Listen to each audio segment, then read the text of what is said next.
Mm. Okay, that's what he was saying.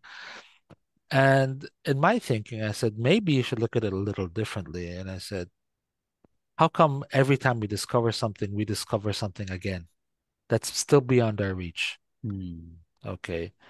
Uh, and I said, if that's the case, maybe it's a good idea we don't discover everything because we're not ready for it. Yes. We're not.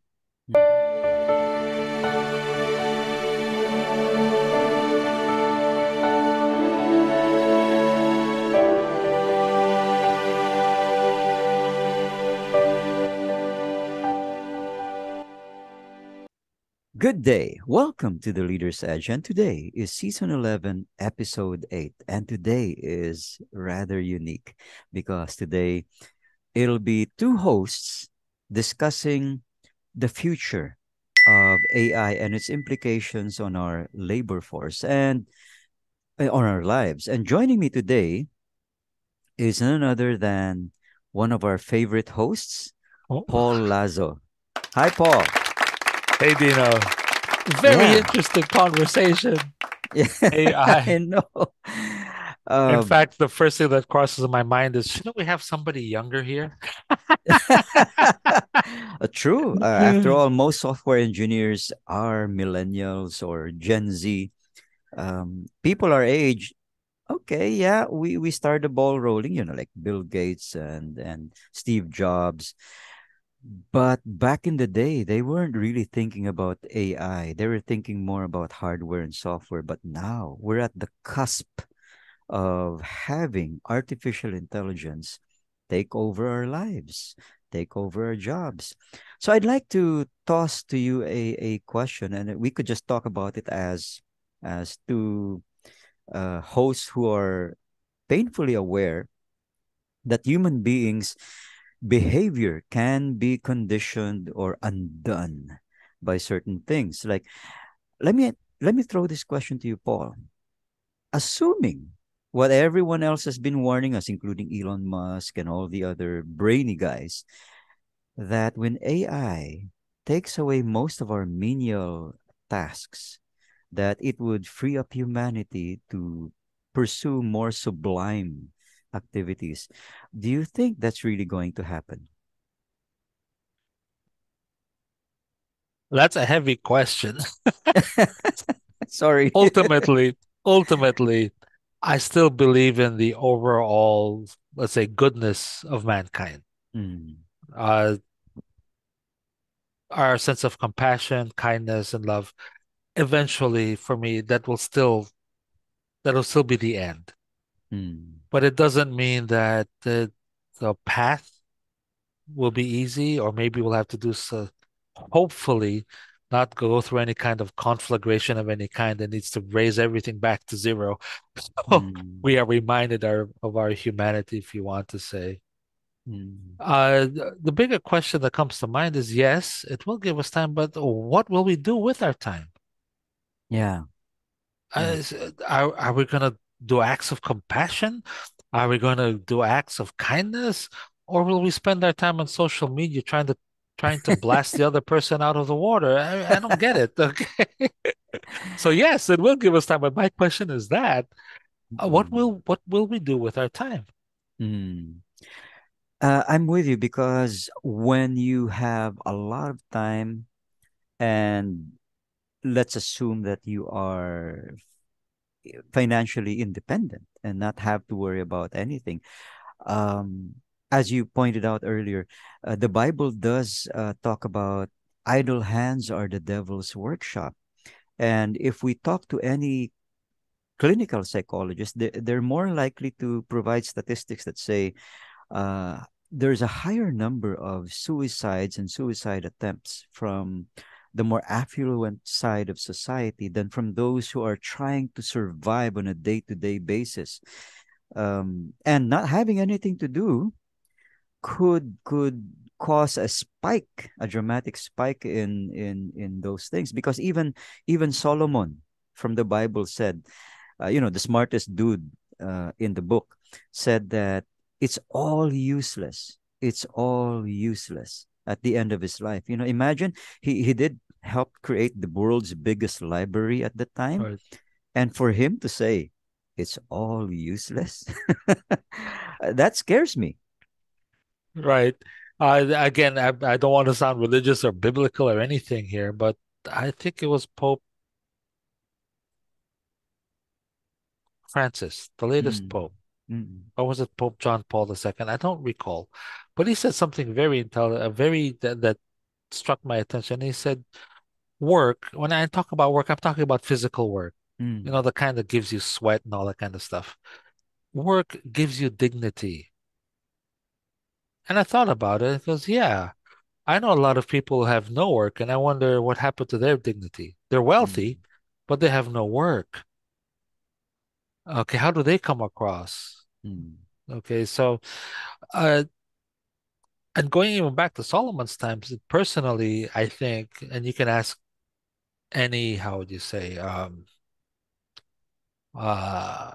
what do you call the doctor who takes care of your skeleton? I forgot. That doctor, uh, the one who takes care of your bones, the skeletal oh, structure. orthopedic surgeon. But I, not necessarily a surgeon, but I think any orthopedic doctor will tell you that our body is built for motion. Mm, If we don't move, we die. Okay. In fact, if you look at the longest living people on Earth, they're people who move. They're not people who yes. just sit on the chair all day. Mm-mm, So our body is built for motion, and if you don't move, that's what happens. mm, So AI, yes, but if AI is going to take away that aspect of us being humans, will we as humans be able to evolve quick enough? I don't think that's a proven point. I don't think we'll be able to evolve quick enough to catch up with the fact that our body has suddenly decided to stop moving. mm. Okay, I don't think so. All right, so you make very good points there, Dino. I tend to agree with you too, Paul, because unless we were in an age where most of humanity would be more in pursuit of knowledge and exploration, like the utopian world of Star Trek, where they don't even have money anymore.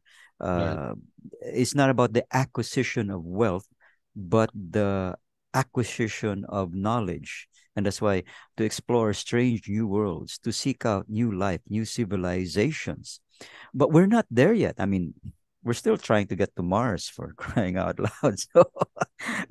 Um, so what do we do? I mean, we have a world where the possibility of the Google car or the self-driving Tesla will take even that away from us. Well, Right. if you think about it, maybe that is one good thing about AI because I hate traffic and I just like to be able to tell my car, bring me to uh, Robinson's Galleria, and then I'll take a nap, right?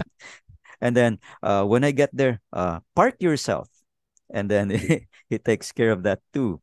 When I'm ready to go, pick me up, So, yeah, I'd love that. But at the same time, it'll get to the point where you and I won't care what the car looks like because it becomes a utility, like a toaster, as Right. long as it gets us from A to B. We don't even have to own one because when it brings us home, we'll say, go back to your garage and recharge.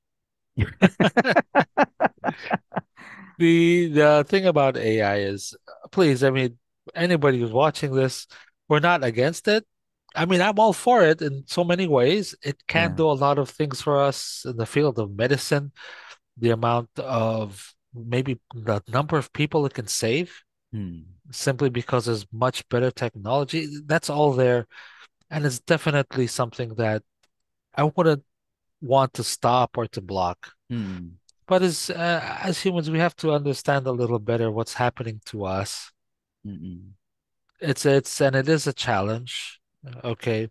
I mean, seriously speaking, I don't think Mr. Zuckerberg would have thought that he would be in front of an ethics committee 20 years from when he started Facebook. No, really. Yeah. Okay. And you look at AI and all of this. I said, for me, it's scary in the sense that if we're not careful, we're going to destroy ourselves. Okay. Hmm. Although personally, I don't think it's going to happen, but we're going to go through a period where it's just going to be abused. There was an Mm. interesting, I think it was Nadella, the CEO of Microsoft, Mm. and they're having their AI, and he said, "Here's what I want it to be." Mm. I said, "That's great. That's what you want it to be, but what else will it do?" Ah. The challenge with AI is, and nobody can predict this. Mm. AI will create its own problems, and we don't know what those problems are. Yeah. We have no idea. Mm. All right, it's new technology, so it'll start and then it'll create another problem. And we look at the problem, oh, I never thought of that. Well, maybe at that point in time we didn't have the capacity to think about it Mm. Mm. because we had no idea. Mm. So those are things that bother me with AI. Mm. There are even people who say, "Oh no, don't worry, it'll take away jobs, but it'll create jobs." I said, maybe, Mm. but if AI takes away 1,000 jobs, do you think it's going to create another 1,000 jobs? Mm. And Uh, more interestingly, yeah. the jobs that it does create will require a specific skill set that they don't have. Mm. Most people don't have. So Okay. there's going to be like a massive retooling that'll have to occur first, and that takes time. I mean, people we'd have to assume people would enjoy the process of learning a new skill. Some people don't. Um, some are tech allergic. They're allergic to tech. They like things simple. So I agree. It's a mixed bag, and it's very, very unpredictable at this point. It could help us immensely. Where you'd pick up your phone and just put your thumb against the camera. It Mhm. can tell you your blood pressure. It can tell you whether you're in danger of having a heart attack. Fantastic. You could have like a mobile doctor just keeping tabs on you. But then again, how much would we trust it to work alongside us? I mean, what if AI decides humanity is doing more harm than good? I'm about Wow. to say you've watched too many movies, but then at the end of the day, it is something you have to think about. Mm-mm. It is. You know, AI for me, I'm sure, and I don't think it takes any stretch of imagination to Mm. imagine how AI can be used for all the wrong reasons. Yeah. Uh, You don't need a Dr. Evil. I'm like, hey, none of that. Okay, you don't need that. You could just think about even this whole issue about what is it? Engineering a human being. mm, Many countries banned it because they thought that it was morally incorrect, but mm, it's already been done. yeah. I said, I knew that was going to happen. You can ban everything you want, but somebody's still going to do it. Mm, Okay, so even with AI, it's the same thing. I said, you mm, can ban this and that, but somebody's still going to do it. Somebody still might use it for the wrong reason. mm, Okay, and worse, what happens if the AIs decide to, what is it, suddenly have, what's the word I'm thinking of? Have awareness that they mm, exist. mm. Yeah, Okay, so self-awareness. In other words, there's when it becomes self-awareness, yes. sentient. Right, Yeah. right. That's the proper word I was thinking of. Mm. What happens if it does become sentient? Then what? That creates a whole set of problems right there, because then what rights would AI have, especially if we pursue to its logical path, what you shared earlier about us now being able to engineer humans, because remember, it used to be that we outlawed genetic engineering that made any attempt to clone, But but I'm sure some countries don't follow that. So, somewhere out there, they're probably making clones already. I think to a certain extent, they're already using it to create organs so that they don't have to wait for donors, so that you can save your life using your own genes. But then, what if?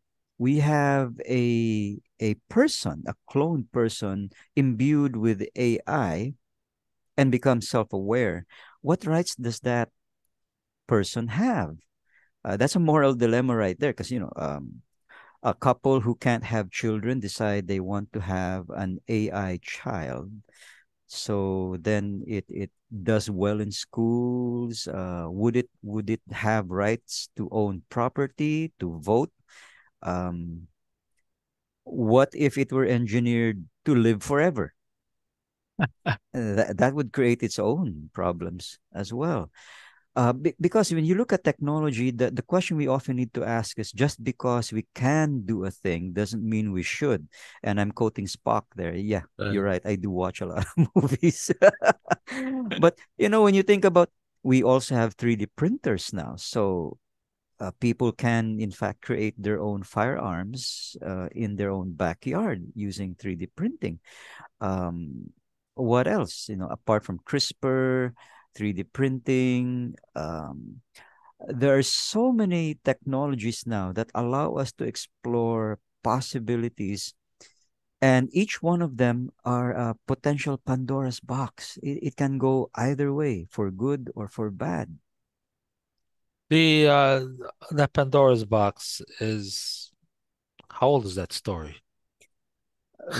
Older than us, for sure. That's for sure. But what's interesting there is, and I think this whole AI is pointing us in that direction, if you want to Mm, say. Uh, and this again are conversations I have with so-called atheists. Okay, that ever famous conversation that will never change anyone's minds, but you still choose to engage in every now and then. yeah, I I know what said, you mean. but the point uh the point I'm going to make is interesting because again, gosh, sorry, this is my age. You just mentioned them earlier in our before we started this. It was Neil deGrasse. What's his Yeah, name? Neil Neil deGrasse deGrasse Tyson, Tyson, astrophysicist. astrophysicist, and he was saying that if you look at the math of the whole, us discovering things, Mm, he says there will come a point in time that we will discover it.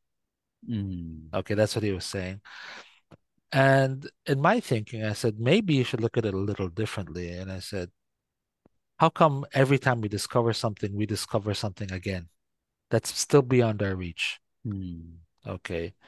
Uh, and I said, if that's the case, maybe it's a good idea we don't discover everything because we're not ready for it. Yes. We're not. Mm, Okay. We have Elon Musk who wants to go to Mars. mm, And he has a shirt I saw in the picture. It says Conquer Mars. What are you going to do? Conquer Mars and kill it like you did planet Earth? Take all its resources and disappear? Is that mm, your plan? I mean, of course not. He's going to say, of course it's not. Of course it's not. But if you look at us as humans, what do we do with planet Earth? mm. Okay, we're abusing it. Yes. We are. Okay. So I said maybe by the time we discover what needs to be discovered is only when we'll be ready to understand what it is that we've discovered. Mm, For the meantime, it'll remain out of our reach, which is personally I prefer it does because I don't think we're ready. Okay. yeah. And the scary aspect of AI, now, I don't mean to be a scaremonger, and yeah, I realize I have a tendency to think that way. Is ultimately we have to choose how much of our lives we are willing to turn over to it. Like, I'm thinking about, if AI is so smart and capable of learning so much, I mean, it could learn all of the volumes in law school in just a matter of minutes, what would take somebody years to learn. Do we therefore say AI is the ideal judge because you can't bribe it? You can't threaten it. So that, do we then let it govern us? Do we let it make decisions for us?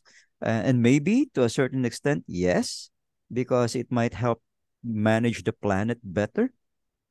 um And I know where Elon Musk was going with his desire to colonize Mars, because he said we need to make humanity a multi-planet species, so that in case an asteroid hits the Earth and wipes all of us out, humanity would say 83 pairs would still be able to restart somewhere else. And so I get that.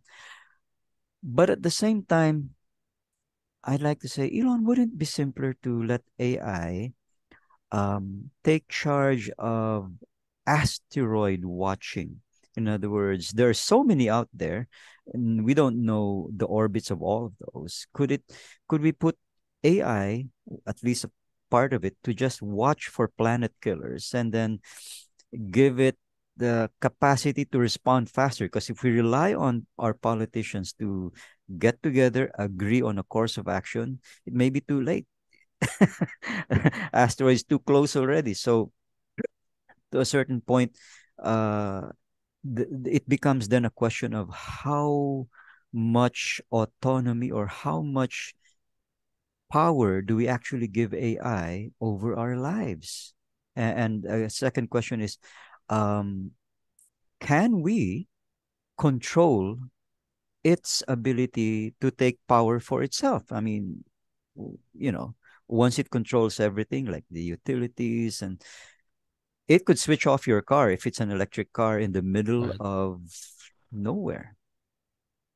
I'm sure that if we had a, that's why I was at the beginning. I said maybe we should have somebody younger here. But I'm sure that the the proponents of AI, if you want to say, I'm sure that they'll have many good things to say about it. Yeah, They'll probably say what you're suggesting can never happen. We'll put safeguards into place. yeah. And excuse me, I'm not doubting the fact that we probably will. Mm, Okay, but the challenge there is still we have no idea of what kind of problems AI will generate. mm, So if you put a safeguard today, it might not be good enough for the problem it creates tomorrow. mm, Period. mm. Okay, now again, I'm not saying that we shouldn't proceed with AI. We should, but we just have to be maybe a little more cautious about the whole thing. Yeah. Okay, and it's really a challenge. Mm, Going back to Elon Musk's statement that, if an asteroid hits us, agreed, agreed. But let me ask Elon Musk this. Let's say we went to another planet and there was life there, life forms. What would we do? mm. Let's say it was another civilization. What would we do? Probably the same thing that history has shown us is Yes, done by a by saying, superior race. hey, guess what? We have a better way of doing things. Mm, So you have to follow us. If not, I'm going to shoot you dead. You know what I mean? Is that what you want? There's some theorists that believe that once we crack the code of how to travel faster than the speed of light, mm, that'll signal the end of the universe. mm. Why? Yeah. Because we'll go all over the place, and we don't have a good track record of let's say building and creating. I mean, Mm, Mr. Musk could put all his effort into saving the planet rather than discovering a new place. And afterwards, sure, we can use the AI to help us identify them. Maybe there's even a way to divert its course. yeah. All that we don't know. But there's just so many questions about AI and technology Mm, that even history is telling us that, be careful with technology. mm. And just look at the atomic bomb. Oh yeah. Oh I yeah. mean, the creator himself said, God, what have I done? You know Mm, what I mean? yeah. Exactly. So at least he had the understanding that Mm, maybe what was created was something that they couldn't imagine. mm. All right. So The way Joe Rogan put it was poetic when he said, "We've created the bonfire of knowledge, which has only succeeded in showing us the deep shadows of ignorance." In other words, the more we know, the more we realize how much there is to know. And because of that, uh, if I were to look at the more positive aspect of I would have to start with at least put in place Asimov's three laws of robotics that prevent artificial life from harming humans. So that algorithm would be there, that set of rules would be there at the outset, so Mhm. that Right. it becomes benevolent, it becomes something that looks out for our interests. But then, would AI also suffer conflict of conscience when it looks at how it's supposed to be protecting us, and then we're ravaging the planet anyway? So then it will realize the bigger picture should come into play, where I need to protect the planet so that the planet can protect humans. Right. So, Mhm. you know, You know, those are questions for AI. yeah. But the fact that we're raising them and thinking about it for me is it's a good start if you want to say. Mm-mm. Maybe they are being raised by other quarters. It's just that the proponents are they're just being ignored. Yeah. Or because AI has so many benefits, which there are, and which I can definitely appreciate, it's just being like, literally swept under the rug kind of thing. Mm. But AI is for me, it's scary. Actually, the first time I ran into the internet, which Mm. is I think mid 90s, Mm. and I turned on my first connected to the internet sound. When I saw it, I was actually terrified because I realized in this place I can do anything I want, say anything I Mm. want, and nobody's gonna kill me. Mm. And that scared me. Yeah. Uh, As it, and now you look, we have the situation where people pretty much can say and do whatever they want, and mm. okay, you Yeah. get put in Facebook jail, but so what? You know what I mean? Yeah.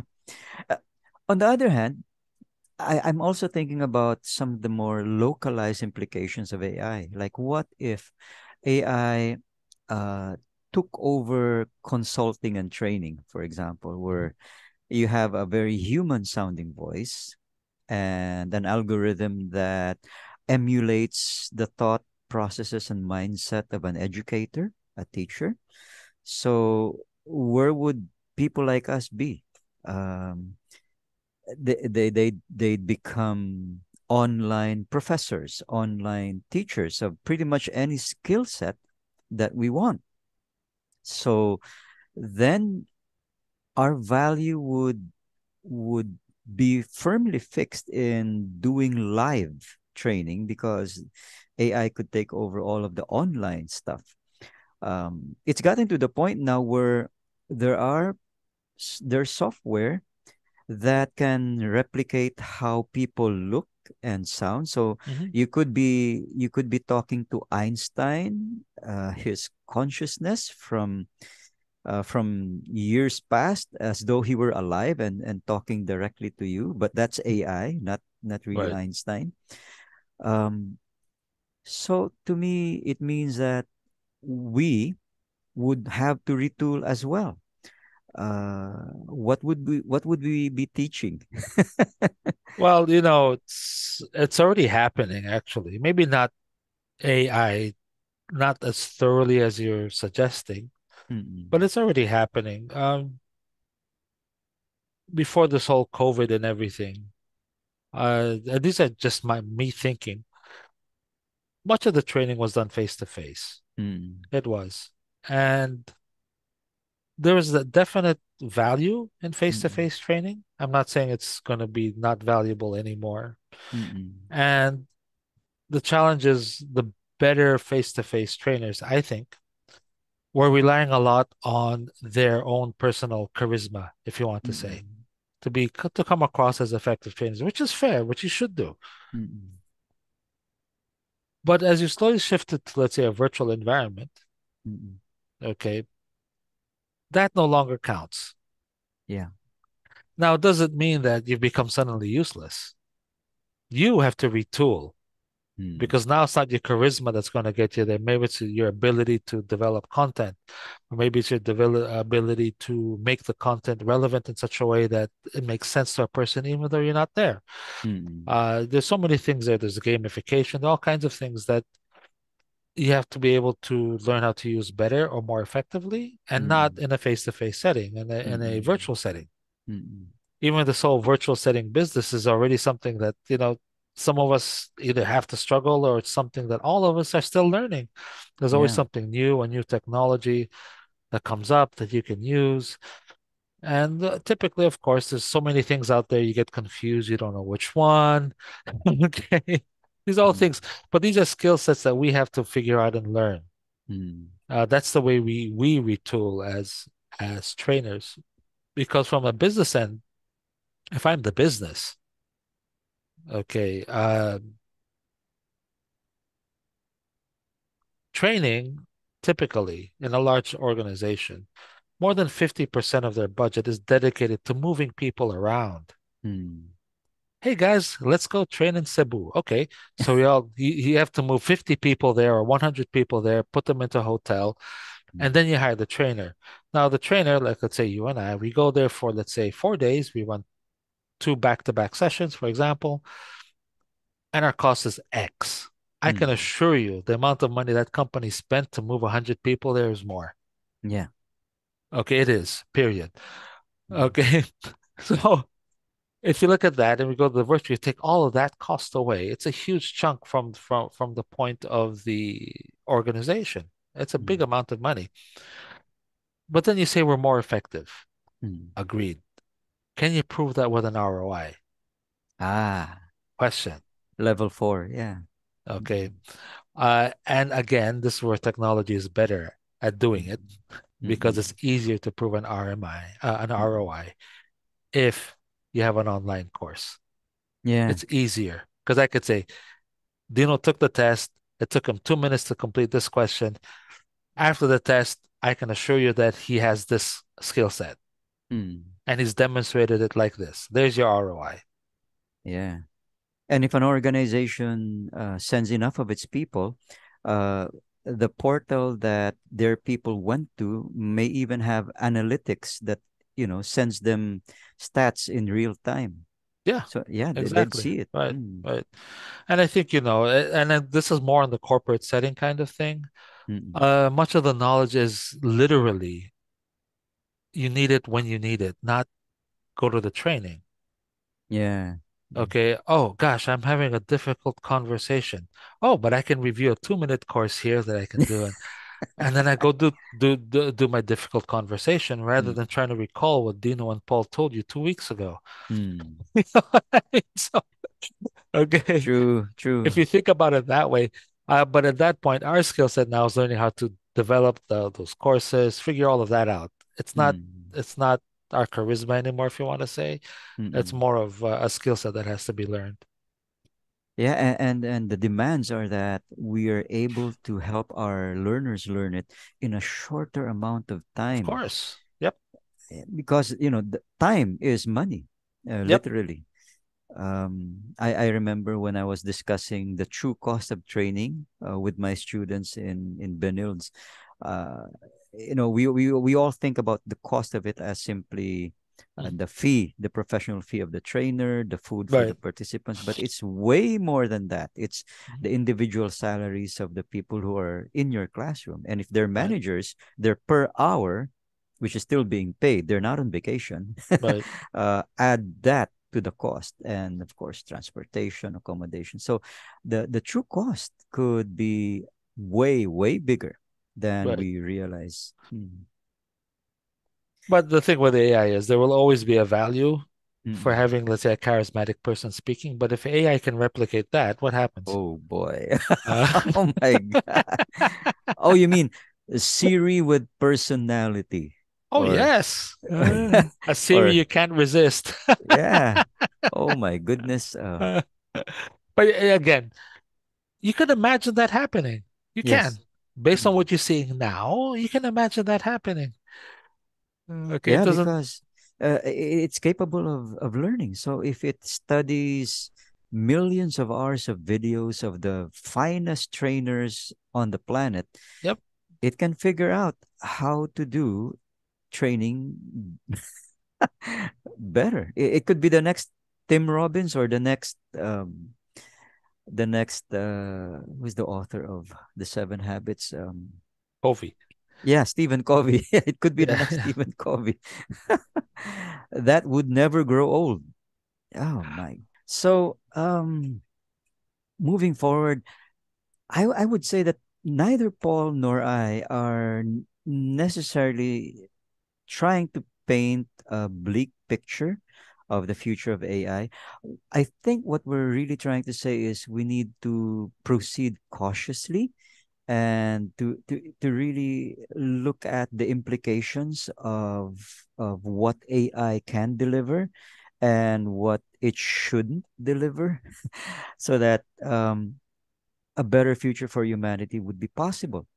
I have a feeling, Paul, just between you and I and our viewers, which is pretty much the rest of the world, between all of us, um, I have a feeling this is going to be one of those rare episodes that is going to get a lot of comments on YouTube, which would be a very refreshing thing to happen because usually very few actually react, so But we welcome them. Please do let us know what you think about our conversation. Should we have more of this, something freewheeling, something that happens between two like-minded individuals, two um w- dare I say um good conversationalists, because in essence this is what we're doing. We're having a great conversation um online. So once again, I'd like to thank Paul for graciously becoming one of our hosts and really lending his intelligence, his time, and expertise. Today was special was unique. because yeah, we didn't plan it this way, but this is how it turned out. I just S- have one word of those of you who maybe watched a few of my episodes, or those of you who know me personally, know that I'm a positive thinker. I don't think, like the world's gonna end. I know it will, but that's okay. But for me, overall, if you look at humanity, we've managed to survive a lot. We mm, have. The bubonic plague wiped out 1/3 of the population of oh Europe. yeah. Okay, and yet they managed to survive. Okay, so we've been through a lot, but the forces that have managed to keep us together were not AI, it was not intelligence, it was Mm, compassion and kindness. yeah. And when we lose those forces, that will be a problem. Mm, But as of now, I don't think we will. There's a lot going on in social media, but I also think there's a lot more going outside of social media that nobody notices. mm, And for me, that's essentially that will still be there. AI mm, hopefully will disrupt us in a good way. mm, But the some of the questions Dino and I raised, it's just a lot of things to think about. mm. I agree, Paul, and I'd say that some of the best attributes of humanity were revealed during moments of great crisis, as you pointed out, during the bubonic plague, even the Spanish flu, and even now in the midst of COVID, that we're seeing compassion, neighborhoods putting things together to share with the poor, knowing that if you don't help the desperate, then desperate people do desperate things during desperate times. And so, kindness and compassion, I'm with you there, are really the greatest guarantor of humanity's survival. That and caution. Not to rush into things. Is speed. Uh, as it's been famously said, speed doesn't kill. It's when you suddenly stop, like when you hit a brick wall. That's Right. what kills. That's what So kills. Right now, humanity is on the fast track to using technologies that are causing us to move way faster than we have time to reflect on their implications. So I guess that's what Paul and I are saying. Let's be Right. cautious. Let's observe first and not just jump into it just because we can. And so, ladies and gentlemen, if you like our discussion today, then do click on the like, share, and subscribe button. And I'd like to let everybody know that coming up in episode 9, we will have Ellen Folido talking about people centered leadership versus business leadership. And I'd like to say, as ever, you know, maybe for one rare moment, I will let Paul be visible as we say this together. That, Paul, here we go. Learning Learning is is a a never ending never-ending journey journey with with limitless limitless vistas. vistas. Good day, everybody. Good day, everyone. Good day to you, Paul.